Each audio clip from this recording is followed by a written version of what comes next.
Have you ever wondered what would happen if the student everyone underestimated had the power to change lives? When Marcus Johnson told Principal Wellington, "Sir, I can make your son walk again," no one could have predicted the shocking truth that would follow. This poor scholarship student, forced to stand in classes after a teacher's cruel punishment injured his back, possessed medical knowledge that would leave doctors speechless. The principal's reaction? Pure disbelief that turned to desperation when he realized this student might be his paralyzed son's only hope.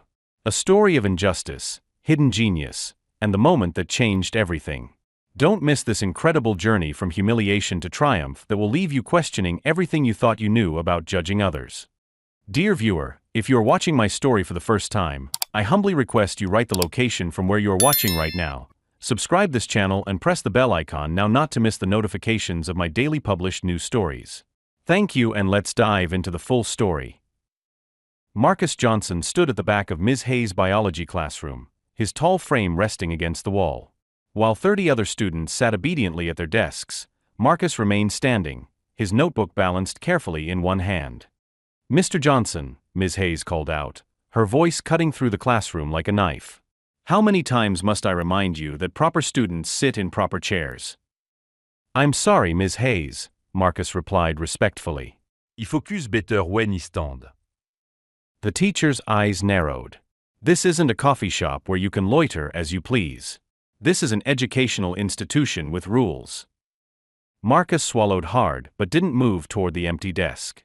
Several students turned to stare, some with pity, others with amusement. "Perhaps you believe you're above our rules?" Ms. Hayes approached him, her heels clicking rhythmically on the tile floor. "Or do you think your standing somehow makes you special?" "No, ma'am." "Then sit down." Each word punctuated like a command to a disobedient dog. Marcus gripped his notebook tighter. I can't, Miss A.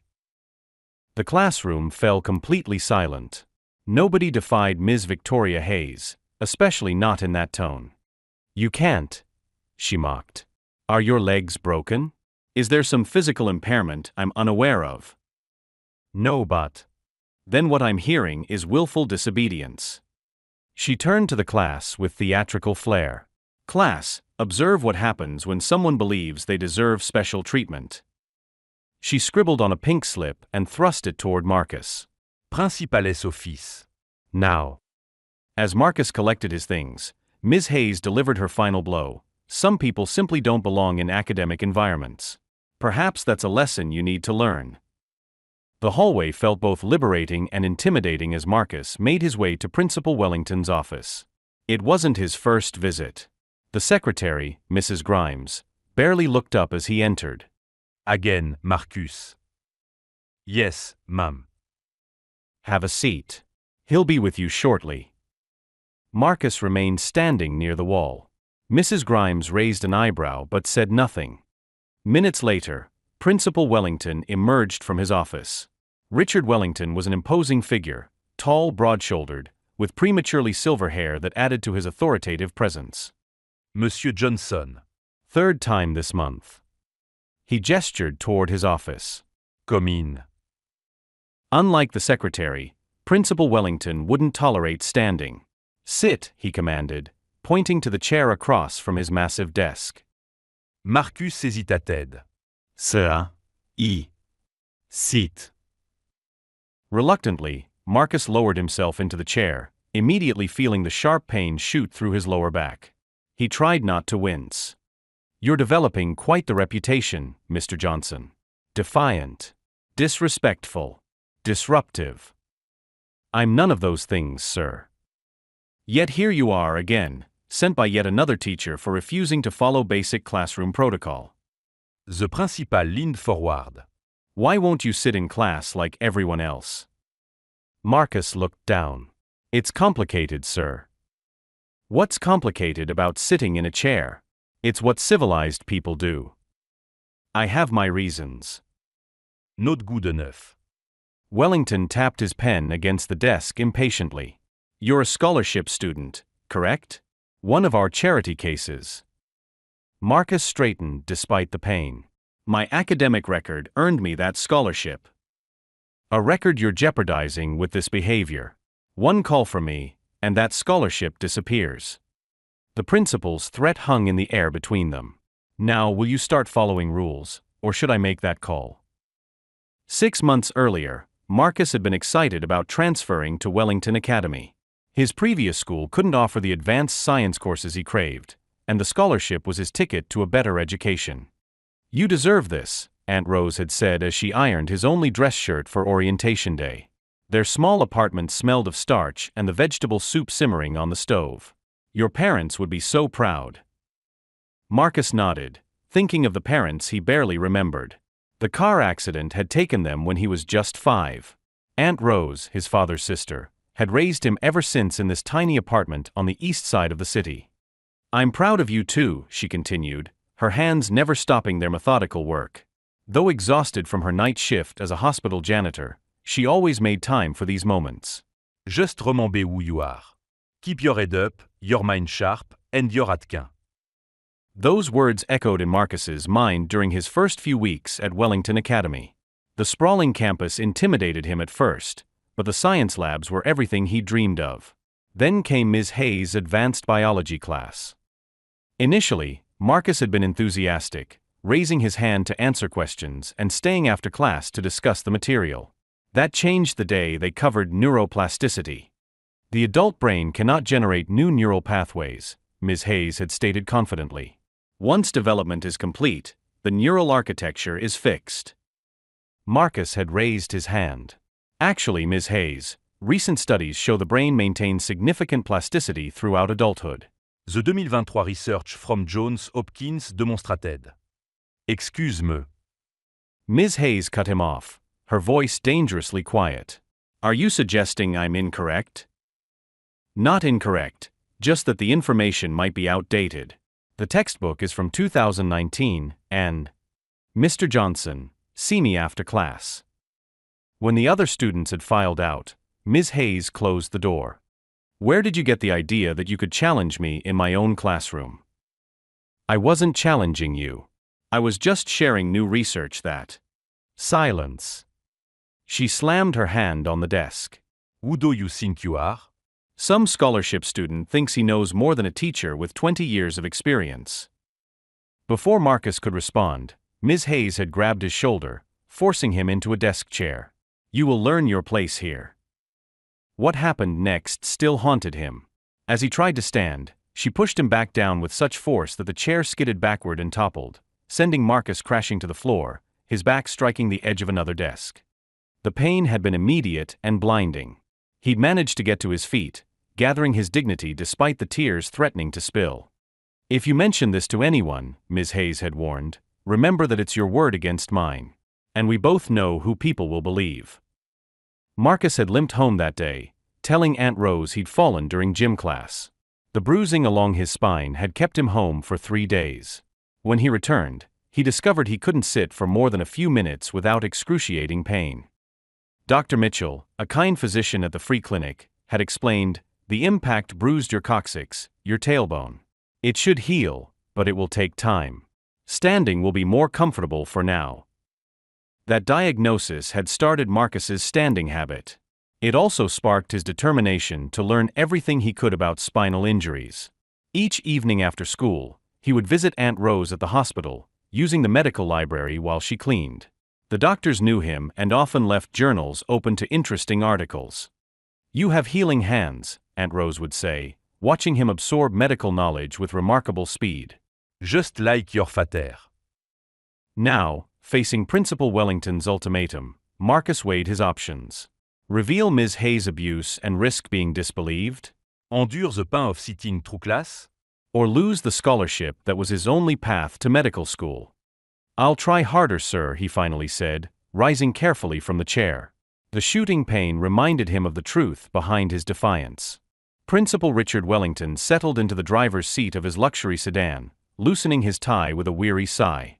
Another day of maintaining the prestigious reputation of Wellington Academy, the school his grandfather had founded and named after their family, had left him drained. The drive to Oak Ridge Rehabilitation Center took exactly 22 minutes. Richard made this journey every evening, his car following the familiar route on autopilot while his mind wrestled with the day's problems. Today, it was that Johnson boy again. Something about the student's quiet defiance troubled him, but he couldn't afford to let one scholarship case undermine the discipline that made Wellington Academy elite. The rehabilitation center's automatic doors slid open, and the staff greeted him by name.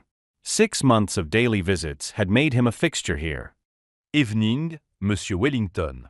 Tyler's had a good day, the receptionist offered with practiced cheerfulness. Richard nodded, doubting the accuracy of good, but appreciating the sentiment. He walked the corridor to room 217, his footsteps echoing on the polished floor. Outside the door, he paused, assembling his features into what he hoped resembled optimism. "Dad," Tyler acknowledged as Richard entered. The 15-year-old sat in his wheelchair by the window, the setting sun casting long shadows across his thin frame.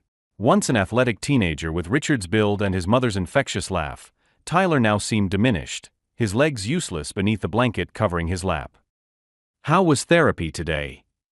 Richard asked, setting down his briefcase and taking the visitor's chair. Tyler shrugged. Ça m'a yesterday. And the day before. The unspoken truth hung between them, no progress. 6 months since the accident that had crushed Tyler's spine when a drunk driver T-boned the car his mother was driving. Jennifer had escaped with minor injuries, but Tyler's life had been forever altered. Their marriage hadn't survived the aftermath. Jennifer now lived in Phoenix with her sister, calling Tyler twice weekly out of guilt more than connection. "I spoke with Dr. Harrison today," Richard said, trying to inject enthusiasm into his voice. "He mentioned a new electrical stimulation technique they're developing." Tyler S. Log cut through the room. "Stop it, Dad.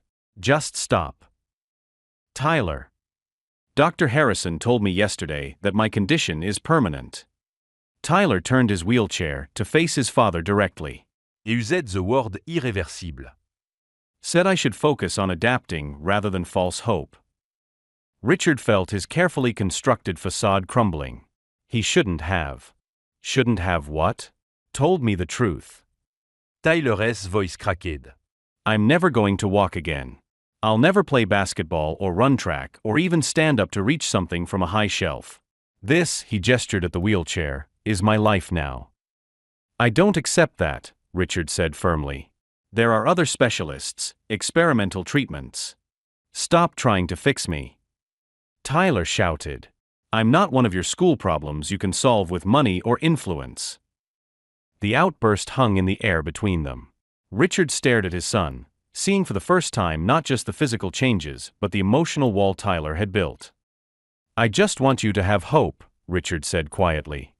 "What I need is acceptance," Tyler countered. "Yours more than anyone's." The conversation shifted to safer topics. Schoolwork Tyler was completing remotely, a movie he'd watched with his physical therapist. Richard described the upcoming school board meeting, careful to edit out anything that might suggest the active, standing life Tyler had lost. Later, as Richard prepared to leave, Tyler asked the question that arose during every visit: "When can I come home?" The sprawling Wellington house, with its stairs and narrow doorways, remained inaccessible despite the renovations Richard had commissioned. The contractor had promised completion by next month, but delays kept pushing the date further away. "Soon," Richard promised, the same answer he'd given for months. "The contractor says the elevator installation is almost finished." Tyler nodded, clearly not believing it anymore. In the parking lot, Richard encountered Dr. James Harrison leaving his shift. The renowned neurosurgeon had taken a personal interest in Tyler's case, though his prognosis remained unchanged. "Richard," he greeted with professional warmth. "I was hoping to catch you." "Doctor." Richard's tone was cooler than intended. "Tyler mentioned your conversation." Harrison's expression softened. "I understand your disappointment. But false hope can be more damaging than hard truth." "So there's truly nothing? No experimental procedure, no cutting-edge research that might help him?" The doctor hesitated. "There are always studies being conducted, but nothing substantiated enough to recommend for Tyler. The damage to his spinal cord is extensive and complex." "And if money were no object?" Richard pressed. "This isn't about money, Richard.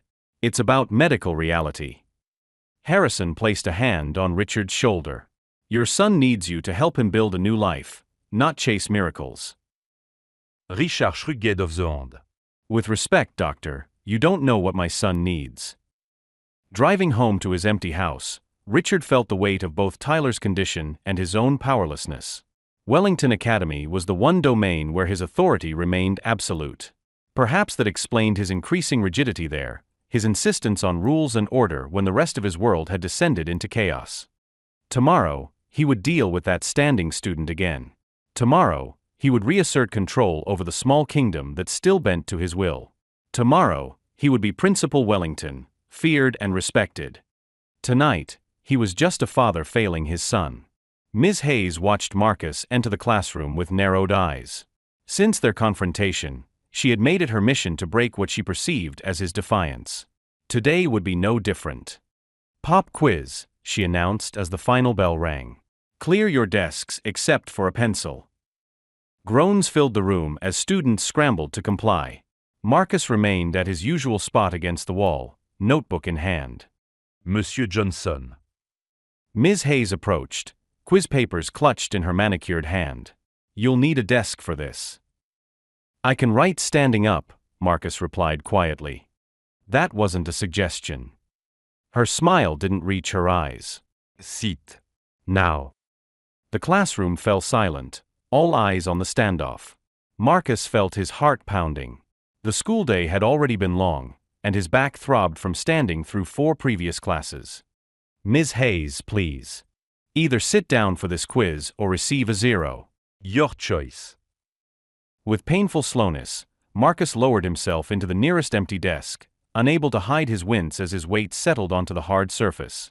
The shooting pain made his vision blur momentarily. Problem solved, Ms. Hayes announced triumphantly, dropping the quiz on his desk with unnecessary force. You see, class? Everyone can follow rules when properly motivated. Marcus struggled through the quiz, his handwriting growing increasingly unsteady as the pain intensified. By the time Ms. Hayes called for papers, he could barely focus on the questions. 10 minutes to review Chapter 17 before we discuss, she instructed after collecting the quizzes. Marcus rose carefully, intending to return to his standing position. Did he say you could get up, Monsieur Johnson? Please, I need to. SIT. The command drew stares from his classmates. Some looked uncomfortable, others curious, none intervening. Marcus reluctantly sat again, tears of pain pricking his eyes. When the bell finally rang, Marcus was the last to leave, taking extra time to gather his things while the pain subsided enough for him to walk. Ms. Hayes watched with evident satisfaction. Still think you're special?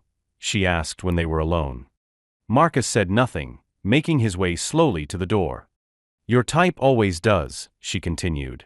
Coming here with your scholarship, thinking you deserve the same opportunities as students whose families built this institution. Her words followed him into the hallway, where he leaned against a locker, breathing deeply until the pain receded to a manageable level. He checked his watch, 15 minutes until his next class. Just enough time. The library's medical section had become his sanctuary. Today, he headed straight for the journal archives, searching for the latest research on spinal cord injuries. A recent article on experimental nerve regeneration treatment caught his eye. So absorbed was Marcus in the detailed methodology that he didn't notice the final bell ringing. By the time he looked up, his next class had started, and he was officially cutting school. Panic surged through him. Another disciplinary mark could jeopardize his scholarship. He quickly returned the journal and hurried down the empty hallway. That's when he collided with Principal Wellington. Monsieur Johnson. The principal's voice was ice. Why aren't you in class? I'm sorry, sir. He lost track of time in the library. Wellington's expression darkened. First refusing to sit, now skipping class. It seems you're determined to throw away your opportunity here. No, sir, I was researching. Save your excuses. My office. Now. As they walked in tense silence, Marcus clutched the photocopied journal article in his pocket. The experimental treatment described used a combination of electrical stimulation and novel protein therapy to regenerate damaged nerve tissue. The results, while preliminary, showed remarkable promise. Principal Wellington's office felt colder than usual. The man himself sat rigidly behind his desk, fingertips pressed together like the steeple of a church where mercy was in short supply. "I've contacted your guardian," he began. "She's unavailable, as usual." "She works double shifts on Thursdays," Marcus explained. Convenient. Wellington's tone suggested he didn't quite believe it. "This pattern of behavior can no longer continue, Mr. Johnson. Either you conform to the standards of Wellington Academy, or we will be forced to reconsider your place here." The threat hung in the air between them. Marcus felt his scholarship, his future, balancing on this moment. "Sir, I stand because I have to," he finally said. "Explain." Principal Wellington's tone made it clear that this explanation better be extraordinary. Marcus inhalait deeply. 6 months ago, I was injured in Ms. Hayes' classroom. She pushed me, and I fell against a desk. It damaged my tailbone. Sitting for long periods causes severe pain. The principal's expression remained skeptical. "And you reported this alleged incident when?" "I didn't, sir." "Why not?" Marcus looked down. Ms. Hayes made it clear that nobody would believe me over her. Wellington leaned back, studying Marcus with calculating eyes.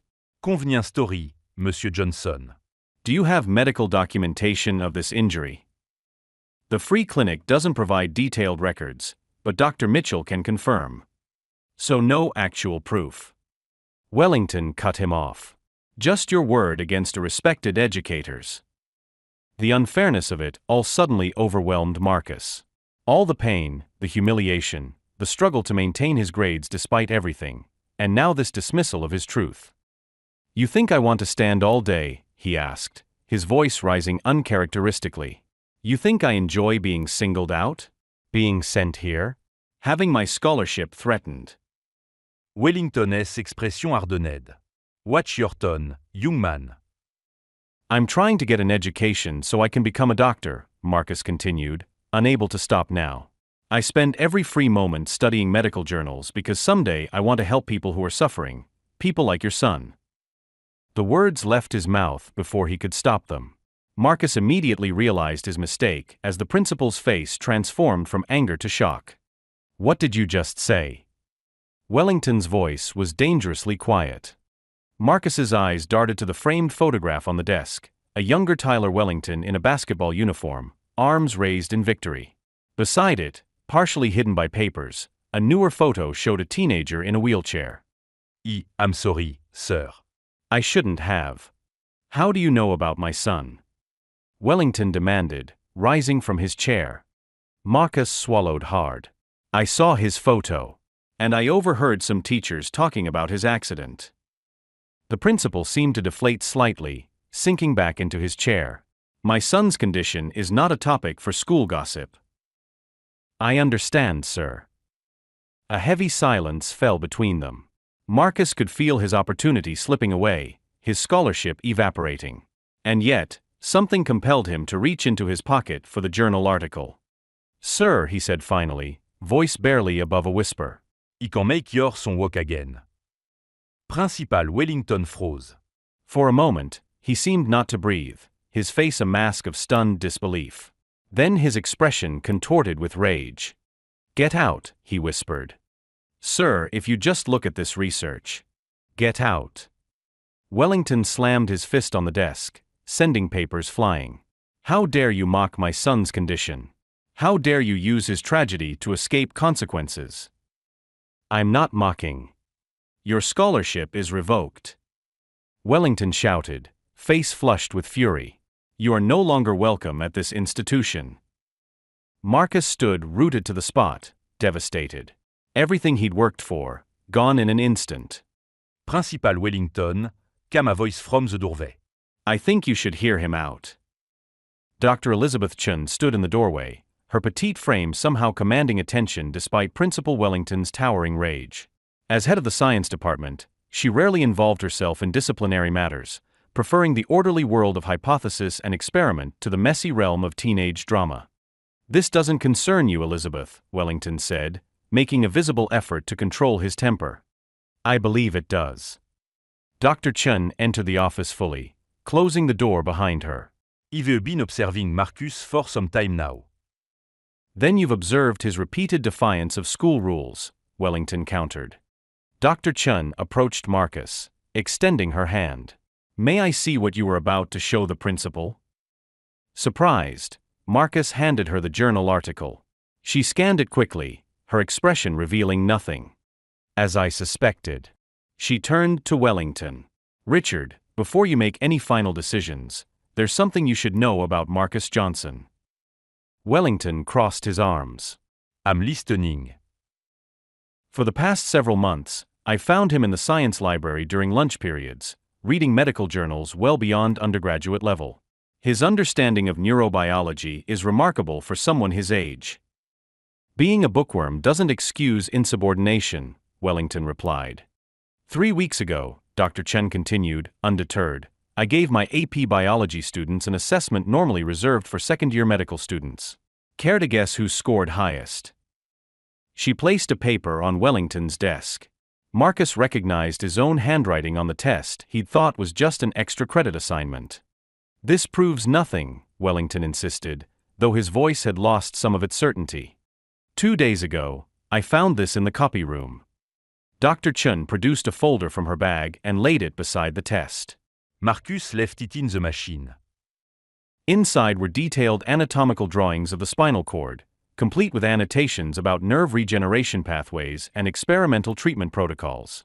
Beside them were handwritten notes correlating various research findings. Wellington glanced at the papers, then at Marcus. You did these? Yes, sir. Marcus's voice was steady despite his racing heart. I've been researching spinal cord injuries since I learned about your son. Why? The single word contained equal parts suspicion and curiosity. Before Marcus could answer, the office door opened again. Mrs. Grimes appeared, looking apologetic for the interruption. I'm sorry, Mr. Wellington, but your son is here. Tyler. Wellington's composure slipped. He's supposed to be at therapy. Session ended early, came a voice from behind Mrs. Grimes. She stepped aside, revealing a teenage boy in a wheelchair. Tyler Wellington rolled himself into the office with practiced ease, his arms strong from months of self-propulsion. He resembled his father, the same square jaw and penetrating eyes, but his face carried a weariness no 16-year-old should possess. Dad, the contractor called about. Tyler stopped, noticing the crowded office. Sorry, I didn't realize you were in a meeting. An uncomfortable silence descended. Marcus stood completely still, acutely aware that he was facing the very person whose condition he'd been researching for months. Principal Wellington recovered first. Tyler, this is Dr. Chun from our science department, and Marcus Johnson, a student. We were just discussing a disciplinary matter. Tyler S.I.'s landed au Marcus. You're the kid who always stands in class. Some seniors were talking about you in PT today. Marcus nodded, unsure how to respond. Tyler turned to his father. What did he do? Rob a bank? Start a fight? He doesn't look like the criminal type. Despite everything, Marcus felt a smile tug at his lips. Tyler's sarcasm suggested a spirit unbroken by his physical condition. It's complicated, Wellington answered, clearly uncomfortable with his son witnessing this side of his professional life. I have time, Tyler said, positioning his wheelchair beside Marcus. Not like I have basketball practice or anything. Dr. Chun seized the moment. Actually, Tyler, we were discussing some research Marcus has been conducting. Research that might interest you. Wellington shot her a warning look, which she ignored. What kind of research? Tyler asked, curiosity piqued. Dr. Chun handed him the journal article. Spinal cord régénération. Marcus has been studying experimental treatments for conditions similar to yours. Tyler scanned the paper, his expression shifting from skepticism to interest. This is pretty technical stuff. Marcus seems to have a gift for medical science, Dr. Chen explained. He's been teaching himself advanced concepts for years. Tyler looked at Marcus with new respect. Is that why you stand? So you can study better or something? No, Marcus admitted. I stand because sitting hurt. I injured my tailbone in an accident. Join the club, Tyler said with a humorless laugh. At least you can still stand. Principal Wellington cleared his throat. Tyler, perhaps we should continue this conversation at home. Marcus was just leaving. Actually, Dr. Chen interrupted, I believe Marcus was about to explain his interest in spinal research. Weren't you, Marcus? All eyes turned to him. Marcus felt the weight of the moment, his scholarship, his future, possibly even Tyler's recovery, hanging on what he said next. He took a deep breath and decided to speak from the heart. When I was 5, I lost my parents in a car accident, he began. I know what it's like to have your life changed in an instant. When I heard about Tyler's accident, it resonated with me. He paused, choosing his words carefully. The research I've been doing suggested that certain types of spinal injuries might respond to treatments that weren't available even a year ago. I thought, maybe. You thought you could fix me? Tyler question Elton Angers. Only genuine curiosity. I thought I might find information worth sharing, Marcus corrected. The research is promising, but it's still experimental. Tyler turned to his father. Is this why he's in trouble? For trying to help. Principal Wellington Esterne, façade craquée slightly. He looked from his son to Marcus, then to Dr. Chun, who raised an eyebrow in silent challenge. Perhaps, Wellington conceded slowly, I may have overreacted. The Wellington living room felt caverneux to Marcus. Towering bookshelves lined the walls, Persian rugs covered gleaming hardwood floors, and large windows overlooked manicured gardens. It was exactly the kind of home he'd imagined the principal living in, elegant, intimidating, and worlds away from his own cramped apartment. Tyler sat across from him, their positions reversed from the office earlier that day. Now it was Marcus who perched uncomfortably on an antique chair while Tyler seemed at ease in his wheelchair. So, Tyler said, breaking the silence, Dad says you think you can make me walk again. Marcus winced. That's not exactly. Because if you can, Tyler continued, I've got a list of people who said it was impossible. I'd like to wheel up to each one and stand just to see their faces. There was no bitterness in his voice, just a wry humor that caught Marcus off guard. He found himself smiling. The treatment I read about is experimental, Marcus explained carefully. It's showing promise in clinical trials, but it's not a guaranteed cure. Tyler nodded. Nothing is. But tell me anyway. Marcus reached into his backpack for his folder of research.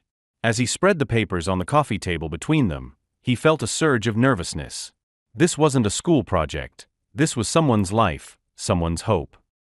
The traditional view of spinal cord injuries is that once the nerve fibers are severed, they can't regenerate, Marcus began.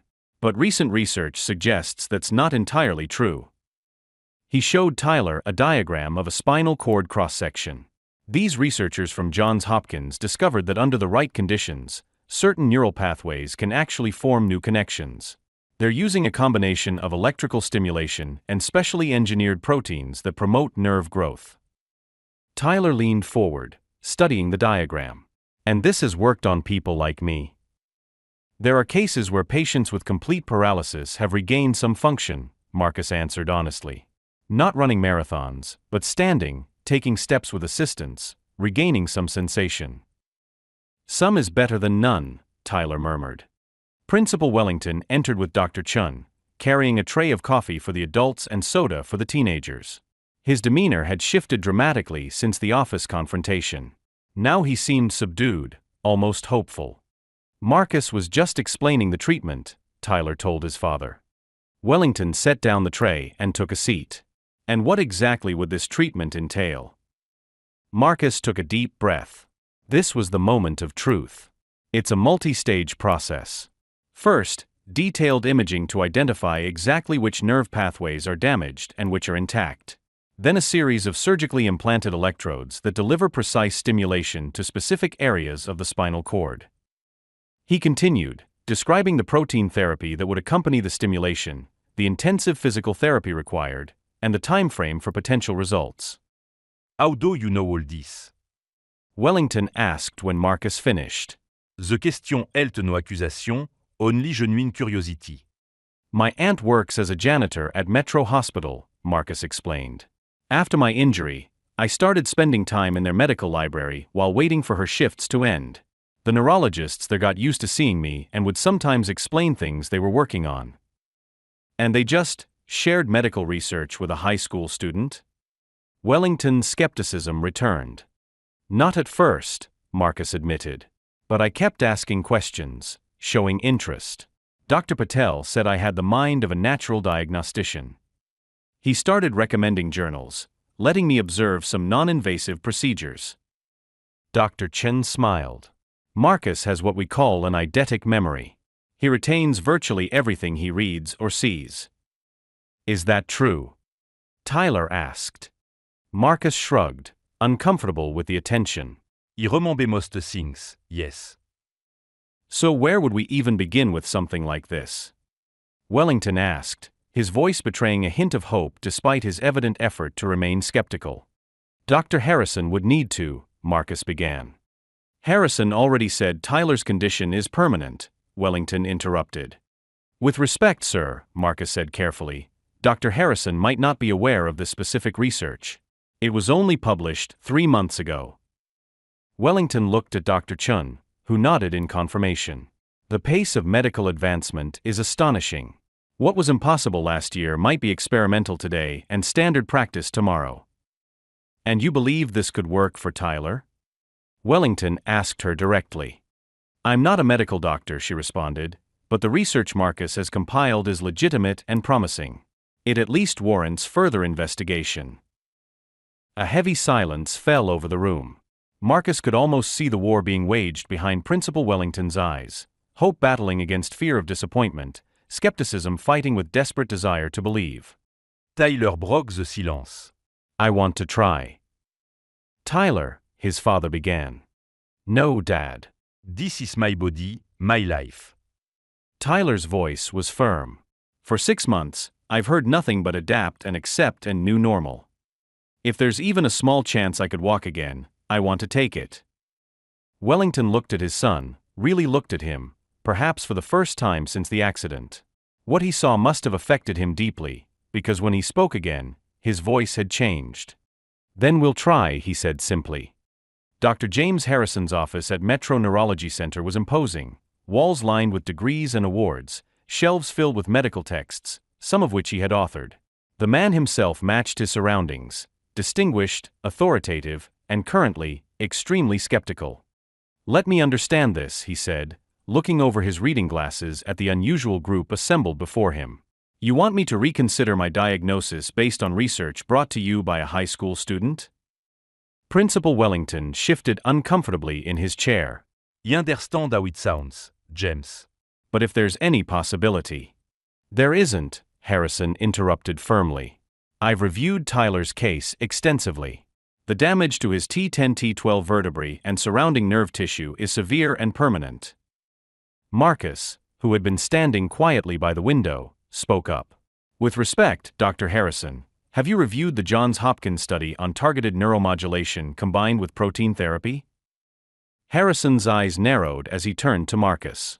Young man, I've been treating spinal cord injuries for 30 years.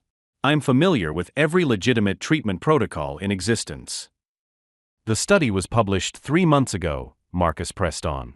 Dr. Liang's team demonstrated axonal regeneration in patients with complete spinal cord transection. A flicker of something, surprise perhaps or annoyance, crossed Harrison's face. Liang's work is preliminary at best. The sample size was minuscule. 12 patients, Marcus agreed. But 11 showed measurable improvement in lower limb function. 3 regained the ability to stand with minimal support. Harrison leaned back, studying Marcus with new interest. You've read the actual study? Yes, sir. And the follow-up analysis published last month. Dr. Chun, who had accompanied them as both a character reference for Marcus and a scientific voice, intervened smoothly. Dr. Harrison, perhaps you could humor us with a second evaluation? If nothing else, to confirm your original diagnosis. Harrison drummed his fingers on his desk. Even if, and I stress if, Liang's approach has merit, implementing such a protocol would require extensive resources, specialized equipment. Cost is not an issue, Wellington stated firmly. Harrison raised an eyebrow. This isn't about money, Richard. It's about medical ethics. I won't subject Tyler to an experimental procedure with minimal chance of success and significant risks, just because you're desperate for a miracle. Tyler, who had been silent until now, wheeled himself forward. What if it's not about what my father wants? What if it's about what I want? Harrison's expression softened slightly. Tyler, Dior désir tout Wakagen. But false hope can be more damaging than what? Tyler challenged. Than being told at 16 that I'll never stand up again? Than watching my father renovate our entire house because I can't climb stairs? Than losing my mother because she couldn't handle seeing me like this? The raw emotion in Tyler's voice created a momentary silence. I'm not asking for promises, Tyler continued more calmly. I'm asking for a chance. Harrison sighed, removing his glasses to pinch the bridge of his nose. Very well. I'll review the research and reassess your case. He turned to Marcus. Where did you study medicine? I haven't, sir. Not formally. Yet you can discuss neural regeneration pathways and quote medical studies? I read. A lot. Harrison's eyes narrowed. We'll see about that. If you're going to advocate for this treatment, you should understand it thoroughly. He reached for a medical text on his shelf. Tell me about the autonomic nervous system's role in lower limb mobility. What followed was nothing short of an interrogation. For 30 minutes, Harrison fired increasingly complex questions at Marcus, expecting him to falter. Instead, Marcus answered each one with precision, sometimes citing specific studies or anatomical details that clearly surprised the neurosurgeon. Remarkable, Harrison murmured after Marcus correctly described the interaction between motorcycle proteins and axonal transport mechanisms. And you learned all this through independent reading? Yes, sir. And some mentoring from Dr. Patel in radiology. Navin Patel? He's mentioned you. Harrison's tone suggested this might explain a few things. The door opened, and Ms. Hayes entered without knocking. I'm sorry, Hamlet, Principal Wellington. The faculty meeting ran over. Marcus stiffened at the sight of his tormentor. Wellington had insisted on having her present, though he hadn't explained why. Victoria, Wellington acknowledged coolly. We were just discussing Tyler's case with Dr. Harrison. Hayes smiled at the doctor. James, it's been too long. Not since the hospital fundraiser last year. Victoria. Harrison nodded. I didn't realize you were involved in this. I'm not, she replied. I'm merely here to provide some context about the Johnson boys' academic history. Tyler glanced between it and Marcus, sensing the tension. And what context might that be? Dr. Chen asked, her voice carrying a warning note that Hayes ignored. That Marcus Johnson has a history of exaggerating his abilities, Hayes stated flatly. He frequently disrupts my class with claims of superior knowledge, challenges established scientific principles based on questionable sources, and has been disciplined repeatedly for failing to follow basic classroom protocol. Harrison looked at Marcus with renewed skepticism. Is this true? Before Marcus could defend himself, Hayes continued, just last week, he claimed to understand neuroplasticity better than I do, citing some obscure research that contradicted our textbook. Which textbook? Harrison asked. Campbell's Biologie, 2019 édition. Harrison raised an eyebrow. The 2019 édition? Victoria, neuroplasticity understanding has evolved significantly since then. The 2023 research from Johns Hopkins that the young man mentioned earlier revolutionized our understanding of adult neurogenesis. Faltered slightly. Well, regardless, his behavior. His behavior isn't at issue here, Wellington interrupted, standing suddenly. What is at issue, Ms. Hayes, is the truth about why Marcus stands during classes. Hayes paled visibly. I don't know what you mean. I think you do. Wellington's voice was dangerously quiet. This morning, I reviewed our security footage from 6 months ago. Specifically, the footage outside your classroom on September 15th. Marcus's heart raced. He hadn't known there were cameras. While the camera doesn't show what happened inside your classroom, Wellington continued, it clearly shows Marcus entering walking normally, and leaving 30 minutes later limping severely, holding his back. RS composure craquée. You can't possibly think. When confronted with this evidence, Wellington continued relentlessly, 3 students from that class finally felt safe enough to come forward. They described how you pushed Marcus into a desk when he corrected your outdated information. How you threatened his scholarship if he reported it. The room fell silent. Tyler stared at Hayes with undisguised disgust. Dr. Chun looked grimly vindicated. Harrison appeared troubled by this revelation. Is this true? Harrison asked Marcus directly. Yes, sir, Marcus answered quietly. Hayes attempted to recover. This is absurd. The boy is clearly lying to gain sympathy, too. That's enough, Victoria, Wellington cut her off. You're suspended pending a full investigation. Please leave this office immediately. As Hayes departed, sputtering protests all the way, Harrison turned to Marcus with a new respect in his eyes. You've been standing through all your classes for 6 months because of an injury she caused? Yes, sir. And despite that, you maintained a 4.0 GPA and somehow found time to become remarkably well-versed in advanced neurology?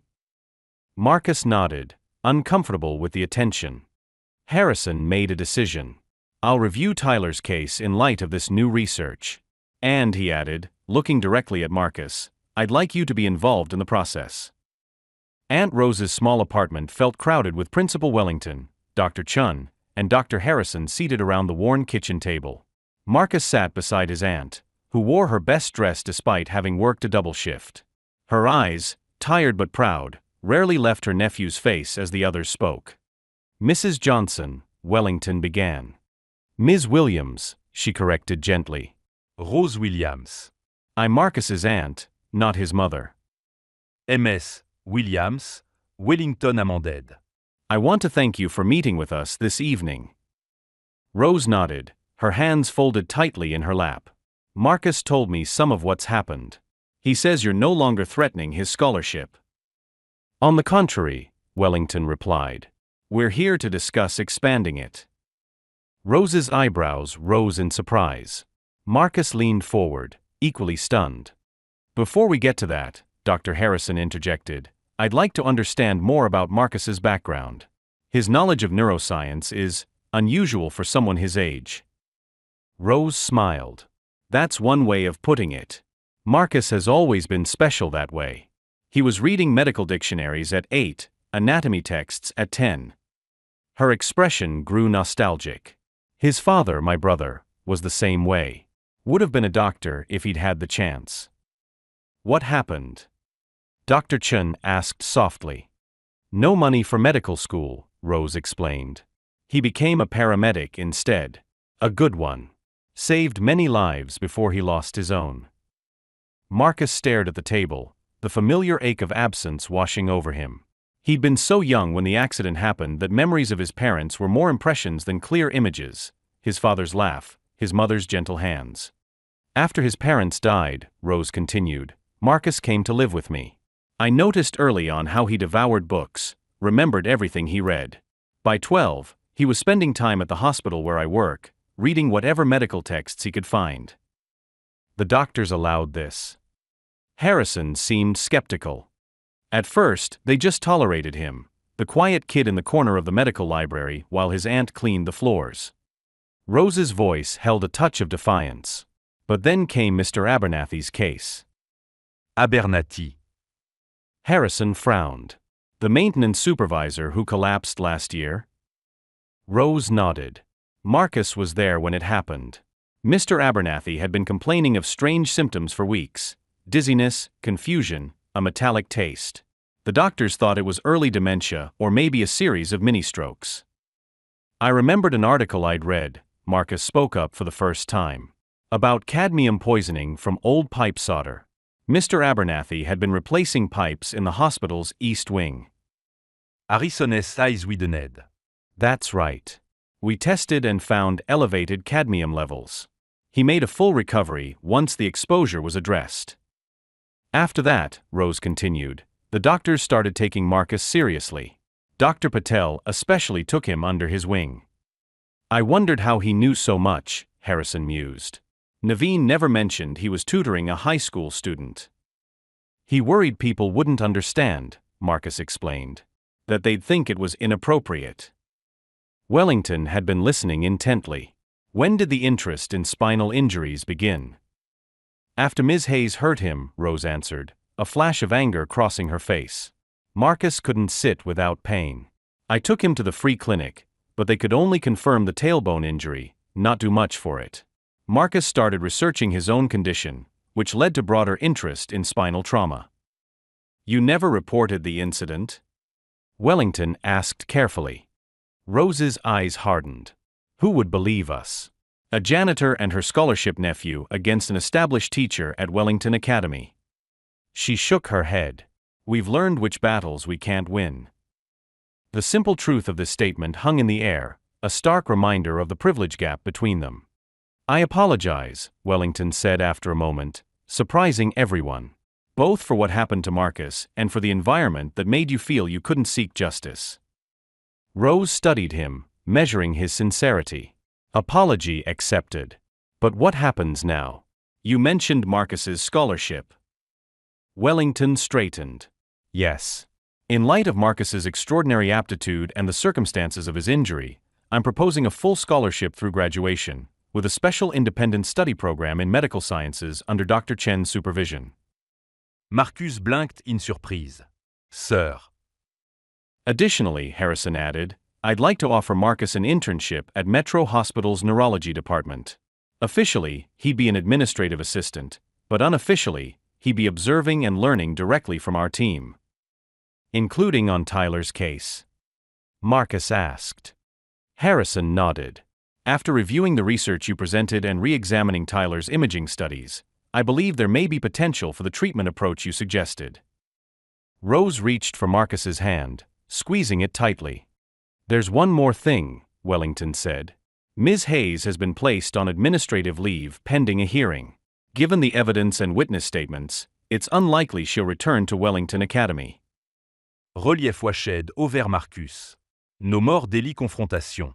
No more deliberate humiliation.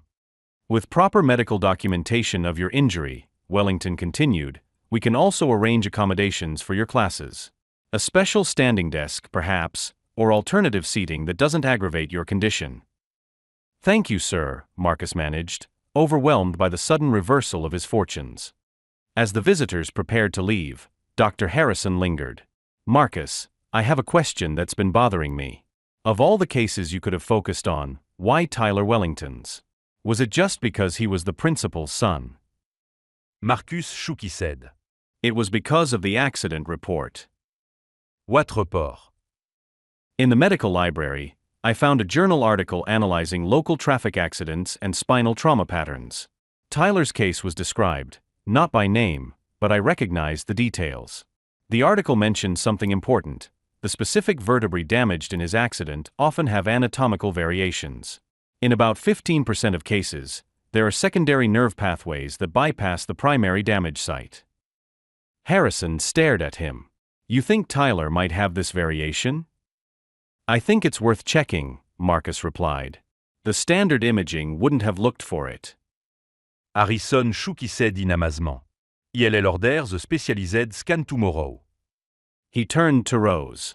Ms. Williams, your nephew is extraordinary. After they had gone, Rose sat beside Marcus on their small couch. Your parents would be so proud, she whispered, tears in her eyes. So proud. For the first time in months, Marcus leaned back without pain, the weight of fear and uncertainty finally lifting from his shoulders. The Metro Hospital Neurology Lab buzzed with activity. Technicians operated sophisticated scanning equipment, researchers bent over microscopes, and doctors conferred in hushed tones over imaging results. In the midst of this hive of medical science stood Marcus, no longer an outsider but officially part of the team. His intern badge hung from a lanyard around his neck, granting him access to a world he'd previously glimpsed only through borrowed journal articles and brief observations. These are the new scans, Dr. Harrison said, pulling up Tyler's imaging results on a large monitor. You were right, Marcus. Look here. He pointed to a faint neural pathway that bypassed the primary injury site. This secondary route is intact but dormant. It's exactly the kind of anatomical variation you predicted might exist. Marcus studied the images, heart racing with excitement and validation. So the treatment protocol could work? It's possible, Harrison acknowledged, his former skepticism replaced by cautious optimism. The pathway needs stimulation to become functional, but the physical structure exists. That's half the battle. Dr. Patel joined them, his familiar presence a comfort to Marcus in this new environment. Remarkable finding, he commented, examining the scans. I always knew you had exceptional observational skills, Marcus, but this is beyond even my expectations. We'll need to present this to the ethics committee before proceeding with any experimental treatment, Harrison cautioned. And manage expectations carefully. This doesn't guarantee Tyler will walk unassisted again, but it might allow for some functional recovery. When will you tell them? Marcus asked. They're waiting in my office now, Harrison replied. I thought you should be present for the discussion. Marcus followed the doctors to Harrison's office, where Principal Wellington and Tyler sat in tense anticipation. The hope in their eyes made Marcus's stomach twist with anxiety. What if he was wrong? What if the treatment failed? We have news, Harrison began, his professional demeanor softened by genuine enthusiasm. The specialized imaging tests revealed something significant. As Harrison explained what they'd found, using the same secondary pathway theory Marcus had proposed weeks earlier, Wellington's expression transformed from guarded hope to barely contained excitement. Tyler, more practiced at protecting himself from disappointment, maintained a more measured response. So what happens now? Tyler asked when Harrison finished. If you choose to proceed, we would begin with a series of minimally invasive procedures to implant the neurostimulation devices, Harrison explained. These would target the dormant pathways, encouraging them to become active and take over functions previously handled by the damaged areas. Risks? Wellington asked directly. Infection, bleeding, potential nerve damage, Harrison listed honestly. Though the targeted approach minimizes these risks compared to more invasive surgeries. And chances of success? Harrison glanced at Marcus before answering. Given the anatomical finding, I'd estimate a 40 to 60% chance of meaningful recovery. By meaningful, I mean some combination of increased sensation, improved bladder control, and potentially some weight-bearing capability. Walking? Tyler pressed. Possibly with assistance, Harrison replied carefully. But I want to be clear, this would be a journey of months, even years, not a miraculous overnight cure. Tyler nodded, processing this. When can we start? There's paperwork, approval processes, Harrison began. Cut through it, Wellington interrupted. Whatever strings need pulling, whatever donations the hospital needs, make it happen. Harrison smiled slightly. I anticipated your response. The ethics committee meets tomorrow. I've already prepared the case presentation. As they discussed logistics, Marcus found himself staring at the scan showing the hidden neural pathway, the tiny anatomical quirk that might change Tyler's life. He felt a hand on his shoulder and turned to find Wellington beside him. You found this, the principal said quietly, when every other doctor missed it. I just remembered an article, Marcus demurred. No. Wellington's voice was firm. You did what no one else did. You looked for hope where everyone else saw only certainty. That's a rare gift. Dr. Chun, who had been quietly observing from a corner, approached them. Principal Wellington, while we're discussing Marcus's future, there's something else we should consider. What's that? Marcus will graduate next year. With his abilities, he should be applying to pre-med programs. Top programs. Wellington nodded thoughtfully. I've been considering that. Wellington Academy has a foundation that sponsors exceptional students. Typically, they're the children of alumni, but I believe we can make an exception. Marcus stared at him in disbelief. Sir, those scholarships cover full tuition at any university. Yes, they do, Wellington agreed. And you've more than earned it. Marcus felt as though the floor had dropped from beneath him. Medical school, his seemingly impossible dream, suddenly within reach. There's one condition, Wellington added. Two, actually. Marcus Tanced, waiting. First, you must continue to assist with Tyler's case, schedule permitting. And second, Wellington's voice softened, you must accept our apology. The school's and mine personally. We failed you. He failed you. Dad, Tyler interrupted, rolling his wheelchair closer. Stop being so formal. What he's trying to say, Marcus, is thank you. Marcus looked around the room, at Dr. Harrison, who had gone from skeptic to advocate, at Dr. Chun, whose quiet support had never wavered, at Principal Wellington, whose arrogance had transformed to humility, and finally at Tyler, whose smile held genuine friendship rather than pity or gratitude. I should be thanking you, Marcus said. All of you. This opportunity was earned, Wellington finished for him. Never forget that. As the meeting concluded, Marcus stepped into the hallway to call Aunt Rose with the news. As he reached for his phone, he noticed a familiar figure walking toward the elevator. Ms. Hayes. 6 weeks after Tyler's first neurostimulation procedure, Marcus stood beside Dr. Harrison in the physical therapy room, watching as the latest test results came in. Sensors attached to Tyler's legs measured nerve impulse transmission, while a technician applied gentle electrical stimulation to specific points along his spine. There, Harrison pointed to a spike on the monitor. Definite response in the quadriceps. Stronger than last week. Tyler, lying face down on the examination table, couldn't see the screen. What is happening? I didn't feel anything. You're not supposed to feel it yet, Marcus explained. The impulses are still too weak to register consciously, but they're there. The pathways are becoming more responsive. 3 times weekly, Tyler underwent this combination of stimulation and intensive physical therapy.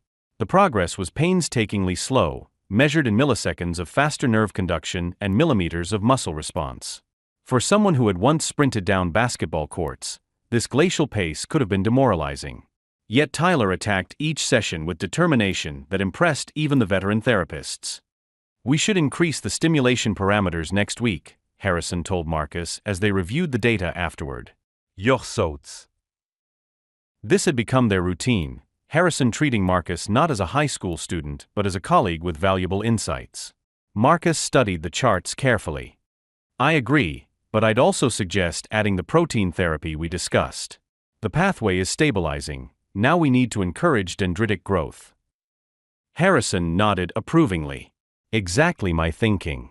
ILL adjuste the protocol. Marcus checked his watch. I should get back to school for Dr. Chen's seminar. Of course. How is the special program working out? Following the discovery of Marcus's abilities, Principal Wellington had created an individualized curriculum that allowed Marcus to split his time between regular classes, advanced independent study with Dr. Chun, and his internship at the hospital. It's incredible, Marcus admitted. I'm covering first-year medical school material already. And the standing desk. Marcus smiled. Life-changing. The school's workshop teacher had constructed a custom standing desk for each of Marcus's classrooms. For the first time, he could focus entirely on learning without the constant pain of sitting. Back at Wellington Academy, the atmosphere had transformed, not just for Marcus but for the entire student body. The investigation into Ms. Hayes had revealed a pattern of discriminatory behavior toward scholarship students. In response, Wellington had implemented mandatory sensitivity training for all staff and created a student advocacy council to address concerns about fairness and inclusion. Ms. Hayes herself had been dismissed following the investigation. Marcus had encountered her that day in the hospital hallway, where she had been consulting with a lawyer about fighting her termination. Their eyes had met briefly. Hers had flashed with anger before she turned away without speaking. Dr. Chen's seminar focused on neuroplasticity, the very topic that had sparked the confrontation with Ms. Hayes months earlier. Now, instead of being silenced, Marcus led portions of the discussion, sharing insights from his work with Tyler's case. The traditional view that neural pathways are fixed after development has been thoroughly debunked, Dr. Chun explained to the small group of advanced students. Marcus, would you like to share what you've observed in your internship? As Marcus described the real-time evidence of Tyler's neural adaptation, he noticed Principal Wellington standing quietly at the back of the room. The man who had once threatened to revoke his scholarship now regularly observed Marcus's progress with undisguised pride. After class, Wellington approached him. Go ta minute, Marcus. Of course, sir. They walked toward Wellington's office, their relationship now one of mutual respect rather than intimidation. Tyler mentioned you haven't been to the house lately, Wellington said. He misses your chess matches. Marcus nodded. I've been swamped with college applications. Dr. Chun is helping me prepare for interviews. Annie Frontrunner. Johns Hopkins, Harvard, Stanford, Marcus listed. All have strong neuroscience programs. Wellington nodded approvingly. The foundation scholarship covers any of them, you know. Choose based on the program, not the cost. This freedom to select a school based solely on academic fit rather than financial constraints still felt surreal to Marcus. For years, community college had seemed his most likely path. Now the country's top medical schools were within reach. There's something else, Wellington said as they reached his office. A surprise for Tyler this weekend. I was hoping you'd be there. What kind of surprise? Wellington smiled mysteriously. Just be at our house Saturday at noon. That Saturday, Marcus arrived at the Wellington home to find Tyler in the backyard, working with his physical therapist. The protein therapy Marcus had suggested was showing promising results. Tyler had regained patchy sensation in his upper legs and demonstrated minimal but measurable muscle activation. Marcus. Tyler called out, waving from where he was supported between parallel bars. Watch this. With immense effort and the therapist's assistance, Tyler managed to shift his weight slightly from one leg to the other. The movement was tiny, nothing like walking, but represented a milestone that had seemed impossible months earlier. That's amazing, Marcus said sincerely. It's just weight shifting, Tyler qualified, ever realistic about his progress. But I actually felt my legs this time, like they were part of me again, not just dead weight. The therapist helped Tyler back into his wheelchair. That's enough for today. Remember, small steps. Speaking of steps, Principal Wellington said, emerging from the house, I have something to show you both. He led them to what had previously been an unused den on the first floor. The door was closed, with a large red bow attached. What is this? Tyler asked. Open it and see. Tyler pushed the door open and gasped. The room had been transformed into a state-of-the-art rehabilitation space, complete with specialized equipment that matched what Tyler used at the hospital. Now you can practice between therapy sessions, Wellington explained. The equipment is the same model Dr. Harrison uses in the rehabilitation center. Tyler wheeled himself around the room, examining each piece with growing excitement. This must have cost. Doesn't matter, his father interrupted. What matters is that it's here when you need it. Marcus recognized the gesture for what it was, not just practical support for Tyler's recovery, but Wellington's way of demonstrating his commitment to the long journey ahead. No longer focusing solely on the goal of walking, he was acknowledging and supporting the process itself. Tyler rolled to a set of parallel bars similar to those he'd just been using. With determination in his eyes, he positioned his wheelchair and reached for the supports. What are you doing? Wellington asked. I want to try something, Tyler replied. Marcus, quand you help me? Together, they worked to position Tyler safely within the bars. With Marcus on one side and the bars supporting him, Tyler focused intensely on the neural connections they'd been strengthening for weeks. For a long moment, nothing happened. Then, almost imperceptibly, Tyler's right leg shifted forward, less than an inch, but undeniably through his own effort. Wellington's sharp intake of breath was the only sound in the room. Did you see that? Tyler asked, sweat beading on his forehead from the exertion. I did that. Me. One small step, Marcus said softly.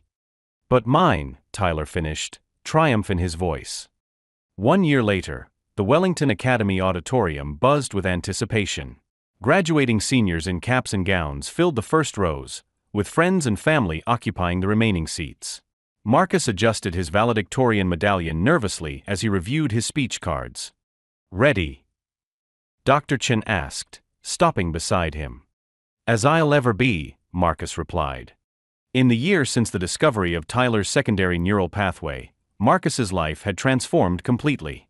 He'd been accepted to Johns Hopkins with a full scholarship from the Wellington Foundation.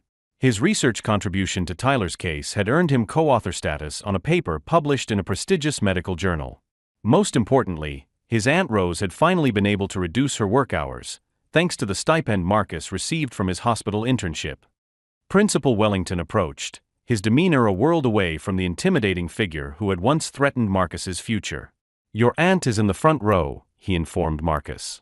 "I made sure she had the best seat." "Thank you, sir." Wellington smiled. "I think after everything, you can call me Richard." Marcus nodded, still adjusting to this new reality where authority figures treated him as an equal rather than someone to be controlled or dismissed. "It's almost time," Dr. Chun reminded them. "And Marcus, don't forget your special guest will need the ramp access to the stage." As the ceremony began, Marcus found himself scanning the audience until he spotted Aunt Rose. She wore a new dress for the occasion, looking younger and less careworn than she had in years. Beside her sat Dr. Harrison and several other doctors from Metro Hospital who had become Marcus's mentors and champions. Principal Wellington took the podium. "Today we celebrate not just the academic achievements of our graduates, but their character, perseverance, and humanity. No one exemplifies these qualities more than our valedictorian, Marcus Johnson." The applause was genuine as Marcus approached the stage. He surveyed the audience, the same students who had once watched in uncomfortable silence as Ms. Hayes humiliated him, now cheering his success. "Thank you," Marcus began. When he first came to Wellington Academy, he stood out for all the wrong reasons. "I was the scholarship student who refused to sit down." A knowing chuckle rippled through the crowd. What no one knew then was why I stood, not out of defiance, but because an injury made sitting unbearable. Marcus paused, no longer afraid to acknowledge what had happened. "That injury taught me something important. Sometimes, standing alone is the only option, even when others demand that you sit down and conform." He continued, weaving together themes of perseverance, innovation, and compassion. As he neared the conclusion, he smiled. "I'd like to invite someone special to join me, someone who's taught me that determination can create new pathways where none seemed possible." Tyler Wellington. A murmur ran through the audience as Tyler appeared at the side of the stage. Principal Wellington moved quickly to the ramp, but Tyler shook his head. "I've got this, Dad." With painstaking effort but unmistakable determination, Tyler rose from his wheelchair. Braced on forearm crutches, he took slow, deliberate steps toward Marcus. Each movement represented hundreds of hours of therapy, countless setbacks and breakthroughs, and a revolution in spinal injury treatment pioneered in part by a high school student who refused to accept conventional wisdom. The audience rose in a standing ovation as Tyler reached Marcus's side. "Worth the wait," Tyler said quietly, grinning at his friend. "Definitely," Marcus agreed. After the ceremony, as families celebrated and photographs were taken, Marcus found himself face to face with Ms. Hayes. She had returned for the graduation of her former students, though no longer as a teacher at the academy. "Congratulations," she said stiffly. "Thank you," Marcus replied. An uncomfortable silence stretched between them. "I was wrong about you," she finally admitted. "About many things." Marcus could have responded with anger or gloating. Instead, he offered the grace that his journey had taught him. "We were all learning." She nodded once, then walked away. Aunt Rose appeared at his side, wrapping him in a fierce hug. "Your parents would be so proud," she whispered, the familiar words carrying all her love and sacrifice. Principal Wellington approached with Tyler, who was back in his wheelchair after his momentous stage walk. "We have one more surprise," Wellington announced. "The board has established a new scholarship in your name, Marcus. The Marcus Johnson Award for Innovative Thinking will go to a student who demonstrates exceptional creativity in scientific problem-solving. The first recipient starts this fall," Tyler added. "A girl from your old neighborhood who wants to study biomedical engineering." Marcus was speechless, overwhelmed by the legacy that would continue after his departure. Dr. Harrison joined their circle. "Your internship position won't be the same without you this summer, but I expect you'll be too busy preparing for Johns Hopkins." "Actually," Marcus replied, finding his voice, "I'd like to continue working on Tyler's case as long as I can. We're still refining the stimulation parameters, and I have some new ideas for the protein therapy." Harrison smiled knowingly. Once a researcher, always a researcher. As the celebration continued around them, Marcus took a moment to reflect. From the injured student forced to stand through classes to the medical researcher helping others stand again, his journey had come full circle. The pain that had once isolated him had ultimately connected him to his purpose. Tyler caught his eye and smiled. "What are you thinking about so seriously?" Marcus smiled back. "Just that sometimes you have to stand alone before you can help others rise." Dear friend, this story reminds us that talent and brilliance exist everywhere, often in those we overlook or underestimate. The barriers of prejudice and discrimination continue to block potential that could change our world for the better. Every day, students like Marcus face obstacles not because of their abilities, but because of assumptions made about their background, appearance, or circumstances. We must create environments where everyone can stand tall and share their gifts, where authority is balanced with compassion, and where injustice is confronted rather than ignored. If this story touched your heart, please like this video and subscribe to our channel for more powerful narratives that challenge us to see beyond our biases and recognize the extraordinary potential in every person. Together, we can build a world where no one's light is dimmed by another's prejudice.